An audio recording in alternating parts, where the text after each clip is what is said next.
A senior U.S. intelligence official, appointed by President Donald Trump, has just stepped away from one of the most sensitive positions in American national security. He did not resign quietly or through back channels. Instead, he posted his resignation letter on X for the whole world to see. In doing so, he accomplished something that very few within this administration have dared to do. He publicly informed the president that the war in Iran was based on a lie. Joe Kent, the director of the National Counterterrorism Center and a decorated combat veteran with 11 tours and a Gold Star spouse, didn't just resign. He detonated a controlled charge under the administration's entire justification for the conflict. One man, one letter, and suddenly the foundation supporting the case for war is shaking in ways the White House never anticipated. This is not merely a personnel story. It marks the first visible crack within Trump's own national security apparatus, carrying significant implications for the war, the MAGA coalition, and the intelligence used to place American forces in harm's way. Think of it as a fracture running through the blueprint of a building that everyone assumed was solid. The building is still standing, but the engineers have just heard the steel groan. In the next few minutes, I will explain exactly what Kent said, why the White House never saw this coming, and why the ground beneath America's Iran strategy looks fundamentally different today than it did just 48 hours ago. Let's rewind the clock, because this resignation didn't appear out of thin air. It emerged from a pressure cooker that has been building since the initial American strikes hit Iranian soil. When the first wave of attacks began, President Trump cited an imminent threat to the United States. Administration officials told the public that Iran was preparing preemptive strikes against American forces deployed across the region. The message was urgent, clear, and designed to shut down debate before it even started. Act now or risk American lives. However, behind closed doors on Capitol Hill, the narrative was already unraveling. Pentagon officials briefing lawmakers painted a starkly different picture, indicating that Iran was not planning to attack unless it was struck first. The imminent threat framing, the very foundation of the war's legal and political justification, was contradicted by the military's own assessments before the rubble had even settled. The administration's public rationale kept shifting like sand. Initially, the war was about protecting Iranian demonstrators who took to the streets in January. Then it became about preventing Iran from developing nuclear weapons and long-range delivery systems. Eventually, it morphed into a generational mission to eliminate a regime that had supported terrorist groups responsible for killing Americans for decades. Trump called on the Iranian people to seize control of their own country, even as his top officials insisted this was not about regime change. The goalposts didn't just move, they were entirely replaced, as if someone swapped out the field while the game was still being played. Through all of this, Joe Kent was observing from inside the machine. He had access to intelligence and occupied one of the most sensitive counterterrorism positions in the entire U.S. government. What he saw, according to his own written words, did not match what the president was conveying to the American public. The question was never whether someone inside would eventually speak out. It was about when and how loudly. Let's lay out the evidence. 3 moves, 3 receipts. Receipt number 1, the letter itself. Kent did not offer vague discomfort or polite diplomatic disagreement. He made specific explosive claims in writing and published them for the world to read. He stated that Iran posed no imminent threat to the United States and asserted that the war was initiated due to pressure from Israel and its powerful American lobby. He drew a direct historical line to the Iraq War, accusing Israeli officials and sympathetic media of constructing an echo chamber that deceived the president into believing that striking first would lead to a clear path to victory.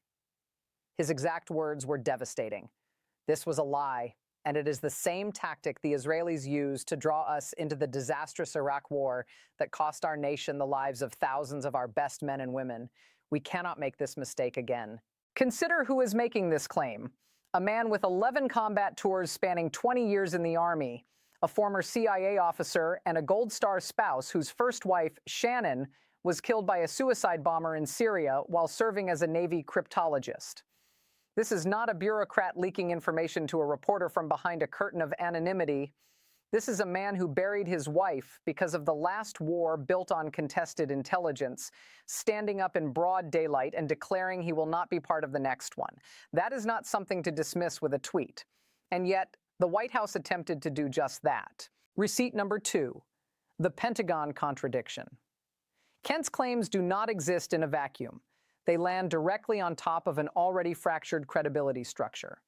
Defense officials briefing Capitol Hill had already contradicted the administration's imminent threat narrative weeks before Kent went public, telling lawmakers that Iran had no plans to attack American forces unless the United States struck first. Members of Congress and independent analysts had raised pointed questions about the quality of the intelligence used to justify military action. Senator Mark Warner, the top Democrat on the Senate Intelligence Committee, captured the paradox with surgical precision. He expressed strong disagreement with many of Kent's past positions and warned against politicizing the intelligence community. However, on the central claim, Warner was unequivocal. There was no credible evidence of an imminent threat from Iran that would justify rushing the United States into another war of choice in the Middle East. When the opposition's most senior intelligence voice agrees with the reasons your own presidential appointee gave for resigning, the problem is no longer just a communications challenge. It is structural. The foundation has a crack that no press conference can cover up. Receipt number 3, the mega fracture. Kent is not a lone dissenter shouting into an empty room. His resignation lands squarely in the middle of a growing rift within the very movement that returned Trump to power. Tucker Carlson has openly criticized the war, while Megyn Kelly has raised sharp objections. Joe Rogan, Theo Vaughn, and Tim Dillon, the podcasting forces credited with energizing Trump's 2024 coalition, have begun to express skepticism about the president's foreign policy. These voices are not fringe commentators. They are the architects of the media ecosystem that carried Trump across the finish line. Currently, polls still show broad support among rank-and-file Republicans. An NBC News survey found that 77% of Republicans and 90% of self-described MAGA Republicans backed the strikes on Iran. However, beneath that headline number, tectonic plates are shifting. The percentage of Republicans viewing Israel positively dropped from 63% in 2023 to 54%. The base is holding for now, but the influencers who shape where the base goes next are already peeling away. In modern politics, influencers move first, and the base follows. If this story is connecting dots you haven't seen assembled elsewhere, you are already ahead of most people watching this unfold. Hit subscribe right now. This situation is moving faster than any single outlet can track, and the next chapter could arrive before the week is out. You need to be here when it drops. Here's what makes Kent's move so structurally dangerous for the White House and so difficult to neutralize. Most officials who disagree with a war either swallow their objections or leak anonymously to journalists. Kent did neither. He approached Vice President J.D. Vance first, sat down with both Vance and Director of National Intelligence Tulsi Gabbard, laid out his reasoning in detail, and presented his resignation letter. He then spoke with Susie Wiles, Trump's chief of staff, before making a single public statement. He followed the chain of command to the letter, giving the administration every opportunity to respond internally before he went public. This is not the behavior of a rogue actor. It is the behavior of someone who wanted the record to be clear so that when the letter landed, no one could dismiss it as impulsive. They could only engage with the substance. The White House's response reveals how seriously they took the threat.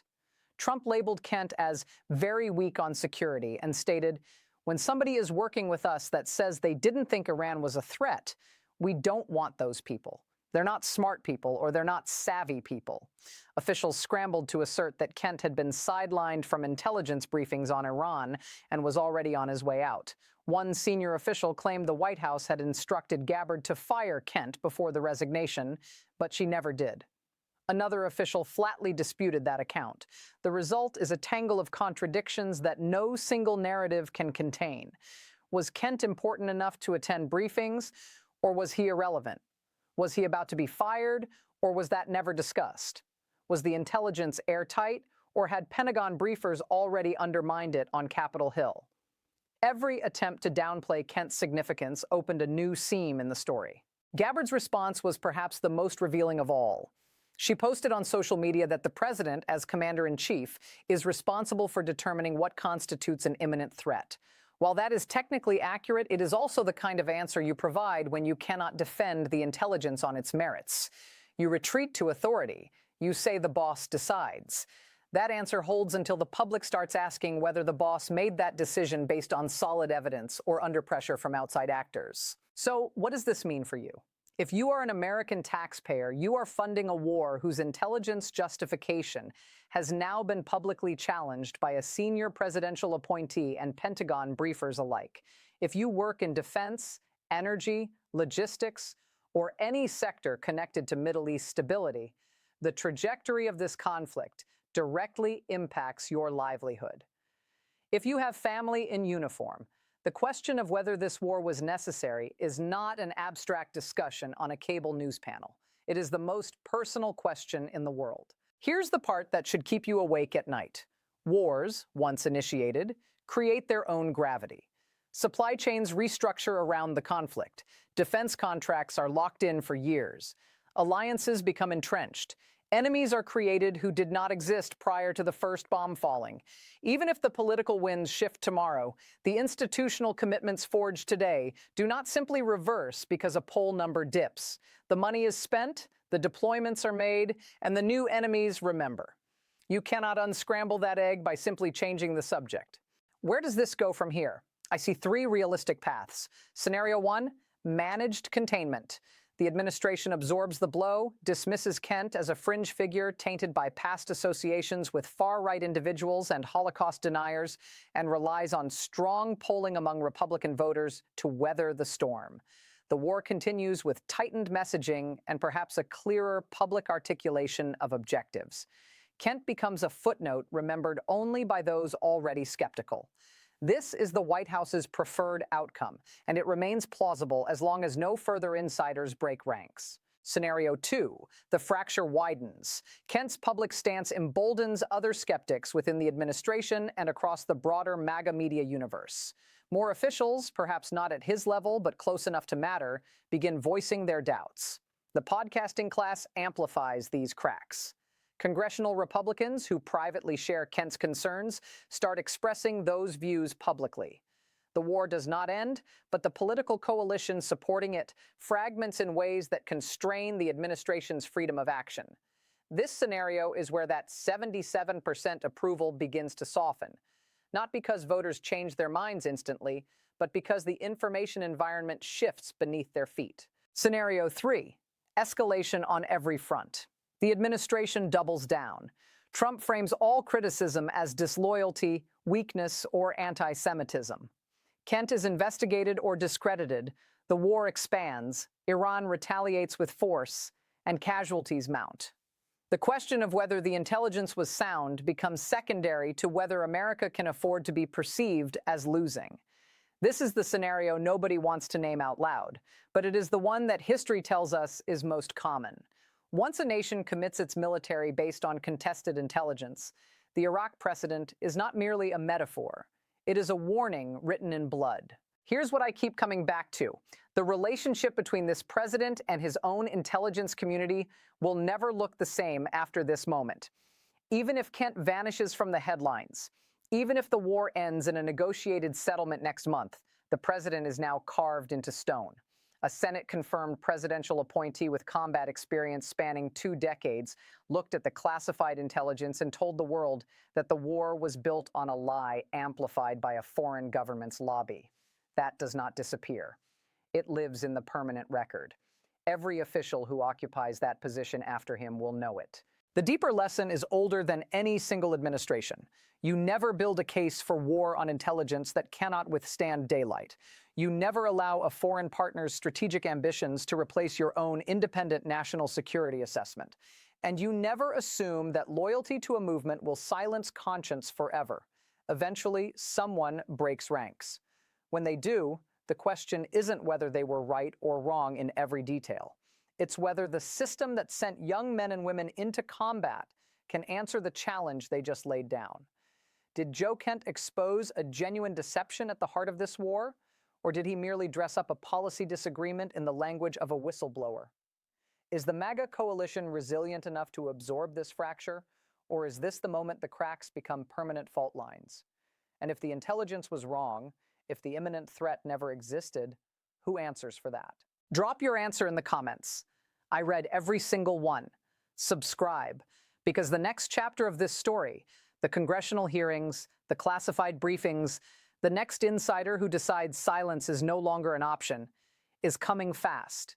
This story is not slowing down, so do not look away. This content is commentary and analysis for informational purposes only. It does not constitute financial, legal, or geopolitical advice.